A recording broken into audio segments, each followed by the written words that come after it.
2020 সালের ঘটনা। হাই রে করোনার মহামারী। আমার বাপে ডাকে, আমার মায়ে ডাকে, আয় বাড়ি আয়। কার জীবন জানি চলে যায় করোনাতে। তোরে না দেখলে আমাদের ভালো লাগে না। যেই কথা সেই কাজ, মায়ে বাপে ডাকছে না যাই পারি।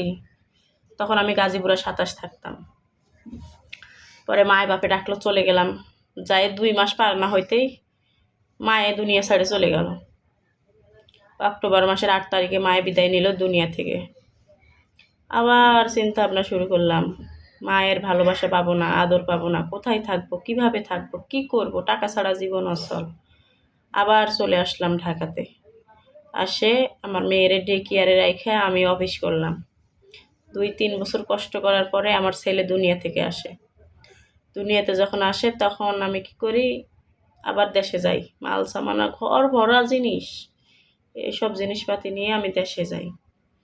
দেশে যাই ভাবছি যে সুন্দর মতো করে খাবো। আরে শাশুড়ি কোনোদিন মা হয় না, এই জন্য তো আমার স্থান কোনো জায়গায় হয় না। নিজের স্বামীর ঘরে যদি স্থান ভালো মতন না হয়, তাহলে পরের জায়গায় কিভাবে স্থান হয়। জীবনে 4টা বছর আমার কোনো কুল কিনারা পাইতাছি না। কি করব, কোথায় যাব, কিভাবে চলবো, জীবনটা থমকে গেছে।